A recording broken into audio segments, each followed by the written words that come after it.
From New Jersey is recognized. Thank you, Mr. Chairman. Ambassador Eisen, just a thought, a comment. I know you spoke about the climate of threats, the climate of disinformation.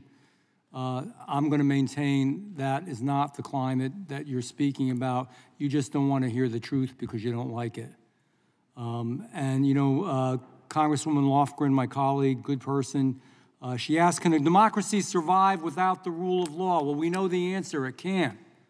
And that's what makes me sick with what's going on, because we want to speak, and it's been spoken about often here, about what people are thinking, what they're saying. Well, so I'm a little crazy, so we get literally thousands and thousands of calls and letters and emails you can imagine every single week. I pick out a handful, and I call people back. Some are Republicans, some are Democrats, some are people that don't care about either. But you know what a lot of folks are telling me? And they're not all hard Republicans. They're telling me they're scared.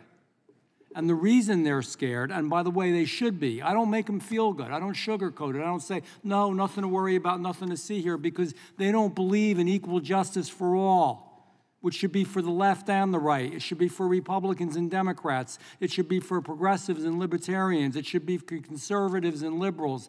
Equal justice for all.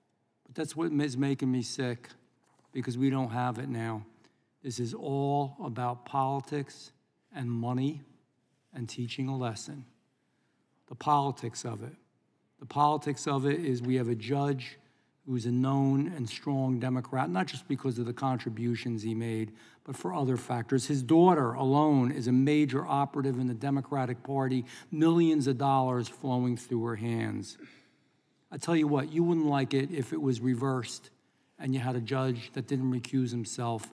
We should have judges and prosecutors that are objective and fair, whatever political party you are, whatever persuasion you are. It's about money, because if you follow the money, and politics is about money a lot, we don't like to say it, but if you follow the money here, huge contributions going to the prosecutor, coming from the far left, coming from Democrats, and he runs for office saying that he's going to get Trump. Saying that he's going to get Trump. You may have one speech where he didn't say that. There were plenty of times where he made it clear that he was the guy to make sure to go after Trump. How unobjective can you be? How wrong is that in the American system of jurisprudence? How terrible is that? And you wonder why people are worried? And let's talk about Trump for a second. You know, everybody else is. President Trump. First, they tried to impeach him, and they didn't have grounds. That didn't work. So then we tried something, and I would hope, Ambassador Eisen, that you didn't even agree with this. They try to take him off the ballot. They're scared of this guy. They try to take him off of the damn ballot illegally, incorrectly, and so the Supreme Court has to come in, liberals and conservatives, some real people from the left on that court, and say, man, this is just wrong. That didn't work. So what do you got left? You weaponize the judiciary. The only thing you can do. And what's teaching the lesson about? You know what you all, not you guys, but you know what's being done? We're teaching, I really mean this, Americans to be afraid if they differ, if they speak out, especially if they happen, in this case, to have a conservative or different viewpoint.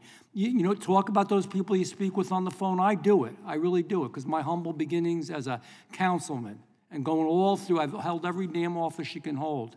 And you know what these people will tell you? Some of them are a little nervous about putting signs up.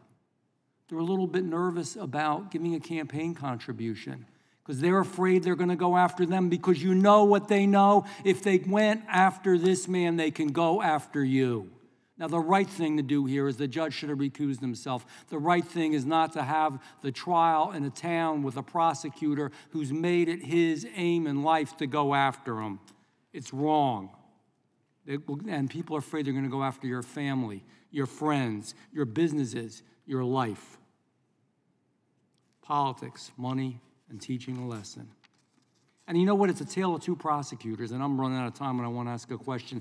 But this is a guy who wants to prosecute non-existent crimes, like this one, but damn it, he won't prosecute the violent crimes, and he downgrades them in the city of New York to misdemeanors. And he's causing people to get murdered and murdered and robbed and hurt. I'm only going to get one question in here, but I'm going to squeak it in. Commissioner Traynor, can you elaborate on why the FEC Commission did not move forward with an investigation? And I know we've talked about this, but I want to hear it again. The FEC, who should have been the ones to do it, they said, no, we're not going to do it because they were neutral and objective. Why didn't they do it?